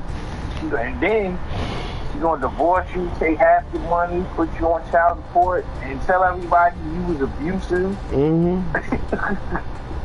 Is there any black man that don't have a woman saying that he was emotionally abusive or physically abusive or some shit? You can't you ain't gonna get through life without at least one woman saying you was abusive. So, yeah. Fuck that, man. Go if you like you, man. Fuck that shit. And I disagree with him too, because you've heard me say this before. Now I don't know if you agree with it or disagree with it, but you know I always call that reparations. You know what I'm saying? Nigga, that's the first person I heard say that. Nigga, that's the real reparations. That's the true reparations. That's why I might get my claim to fame from that, because I'm promoting the opposite of what Umar said. I'm saying black men, go out there and grab as many of them as you can, and like what Kanye said in one of his joints, you know, what he said. Told my niggas impregnate Tina, so when she comes out to have another nigga, nigga, this is reparations. Go get it. It's there for the taking. Take as much as possible. You know, because when the shoe was on the other foot historically, is that not what was done to us? Right? Yeah. It was. Right? So, and if you are, you know, the pro-blackity black, pro-black, you know, the man, I want to stick it to the man, and we got to get the man, and all that bullshit. What's the one thing that will make the man crawl under his skin, turn in his grave, roll around, is if you're banging the man's woman. So you want to stick it to the man, stick her. And the way that culturally, right? Culturally, where now something that was like a mystery taboo, that was excitement in the back of the minds of white women, now is commonplace, where white women can talk about how much they love the black man and the BBC. See, the mystery is out and they talking about it. You ought to see in the comment sections how that affects the general white male. So if you really want to stick it to the man, like you always talk, not you, but like how they always talk about the man, and you want to get your share due of your reparations, nigga, go take his woman. No, Omar is not talking the right shit. And you might get lucky and be at peace, because you might find you one that ain't gonna give you what Boom Quisha gonna give you. You feel me? Are you saying that you should actually get with her and keep her, or are you just saying fuck it? Until you get to one that you might want to keep, or whether you want to go back to your own and keep one of them. But while you're out there, and that's where I'm going to disagree with Umar, is like, I'm saying while you're out there and you're in the field, and if you are somebody, especially if you the type of black dude who is, what do they call it? Like white people friendly. You know, like you are friendly in their spaces where they allow you in, and you could be banging all the whites. Knock them all down. Yes, without hesitation. Nigga, the more the merrier. Knock them all down. Yes. You know what I'm saying? Knock them all down. You know, especially if you're in the younger years where you're, where you're out here and you, you know, moving around freely and single and able to do whatever you want and have all the, you know, riffs and excitement and shit like that. And I'm going to say, listen to him saying, don't mix interracial, don't even dip your shit into them, then the white, hell no, nigga. Go across the whole goddamn color spectrum. You know, if you get you a chance where you meet a chick, a Gamora, a green chick from outer space on a drunk night, nigga, gone. You know what I'm saying? Like gone, bro. You feel me? Like, nah, you know? Cause you are finding more better range of options by not limiting yourself. You feel me? You said it yourself. Look how many miserable motherfuckers we know, bro. Growing up, even to this day, miserable motherfuckers we know because they follow that philosophy and they never open the range of options to maybe find somebody in a different space, a culture, whatever, that might have been the perfect fit for them or the good woman for them. You understand, that they could have locked in with for the rest of their life and been happy. But nah, they over here, miserable. And then when they come to realization, I'm stuck with this same bitch for life, Now they're even more miserable. Why? Because they said so?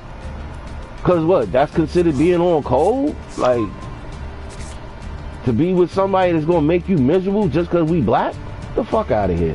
I don't mean you, but I mean Omar. Yeah, fuck off with that shit. Get the fuck out of here. Nah, so that's where I side. I debate that nigga all day on that one. Huh? I mean, not really against them. I'm not really against them though, because I agree that that's the optimal result would be black love. You know what I'm saying? A black man and a black woman create a black person. If it exists. That's the optimal result. If it exists. But that's what you have too much of a track record of it not existing. I'm not saying it didn't exist, cause, huh? Nah, go ahead. I was gonna say, not saying that it don't exist, because I've seen it. So, and this is what I keep telling everybody. In my family, on my mother's side, there's only one functional nuclear family, and that's Larry and his wife.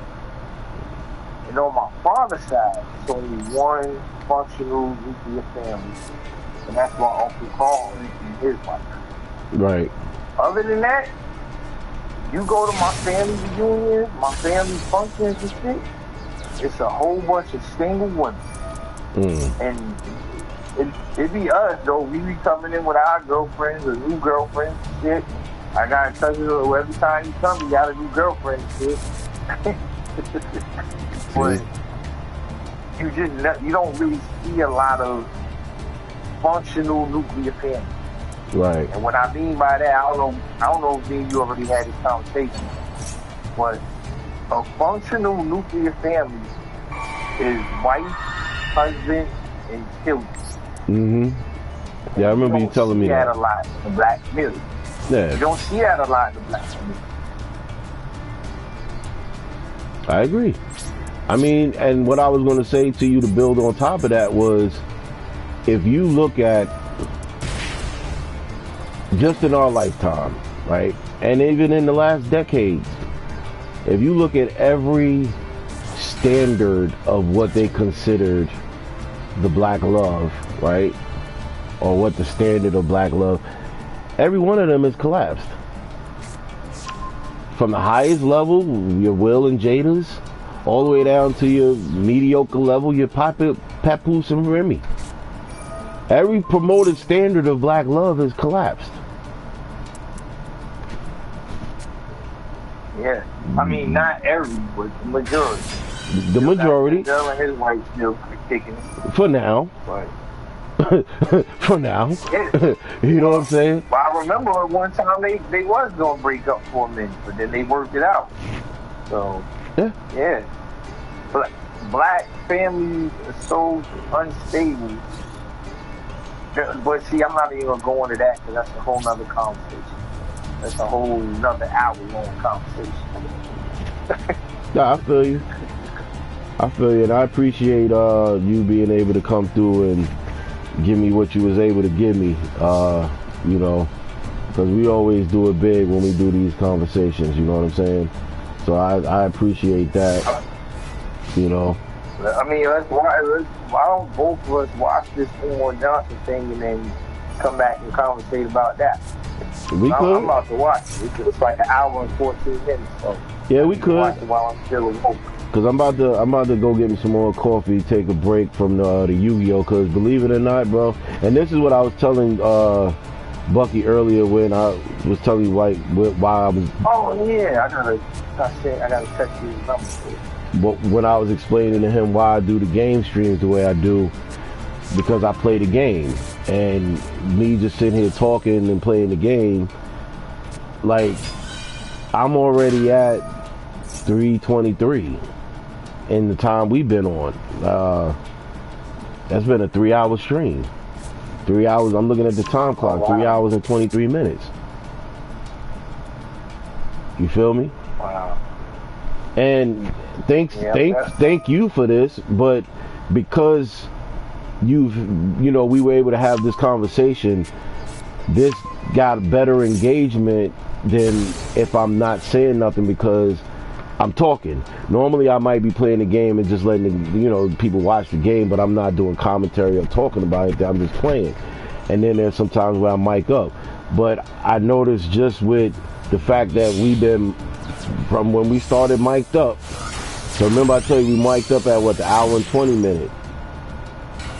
And the spike between that hour and 20 of us talking until now, I can see the difference. So, people might have, even if they didn't stay long, they might have came in, heard some shit we talking about, and maybe move on. But then there was a couple of times where the viewers spiked up and they stayed for a nice little while, because I'm looking at it from the analytics side right now.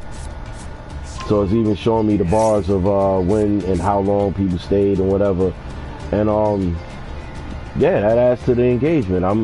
Thank you. I mean, that's cool. I mean, that's why I know eventually I'm gonna have to do more talking, and being mic'd up when I'm playing. But I'll check out the Umar joint because I'm about to get off this. After I'm gonna do like maybe 2 more hands, and then I'm gonna get off this. Probably jump back in on Warframe later. But either that or me and you could jump on after I watch this joint. How long is it? Did you see how long it is? Shit. We got this. Yep. Oh shit, is my battery dying too? Oh. Whoops.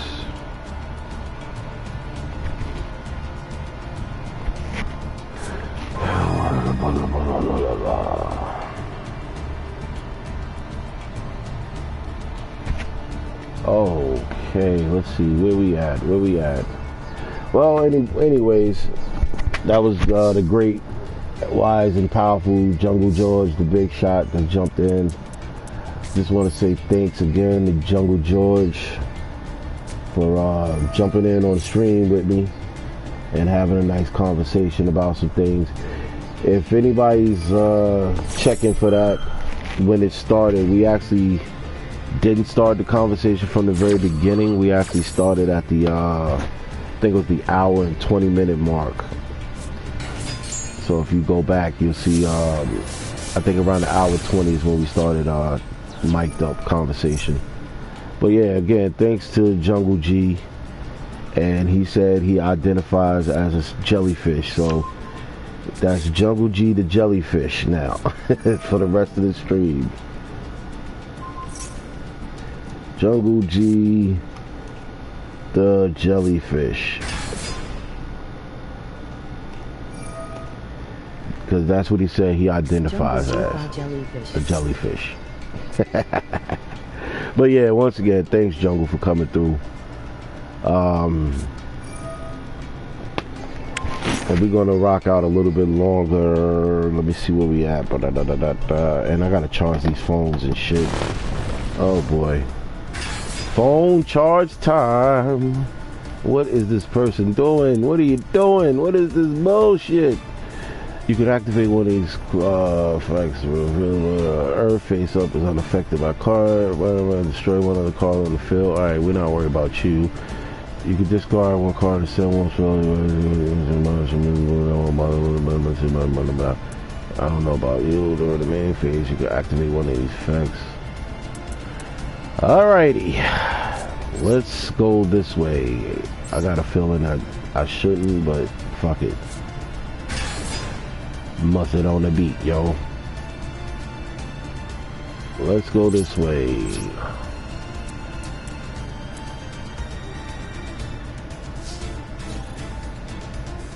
Let's see if this works. Oh shit, it's only one card to attack? Oh shit. That's not good. Emotional damage. That's what I have. Emotional damage. I wish I could say it like he said it. Emotional damage. I need that. I really need that clip, y'all. Alright, let's see. Emotional damage. Emotional damage.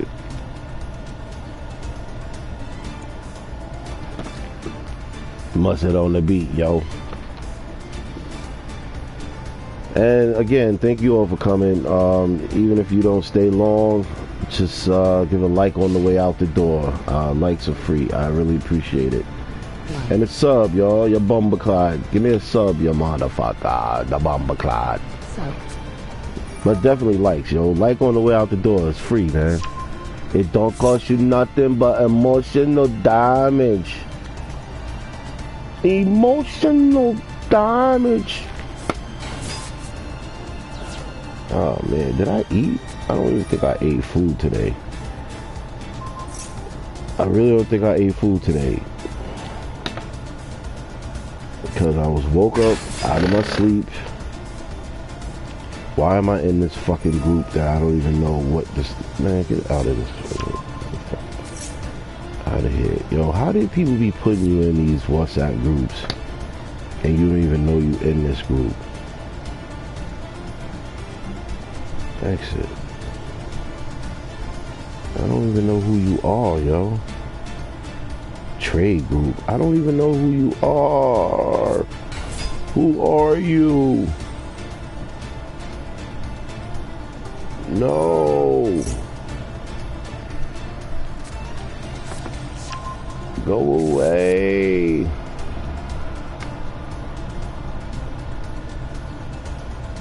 No.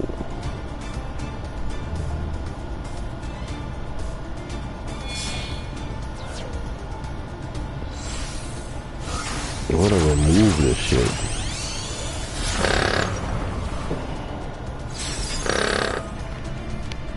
Are you attacking me? What are y'all doing? Hey. Shuffle it into the deck. Come on.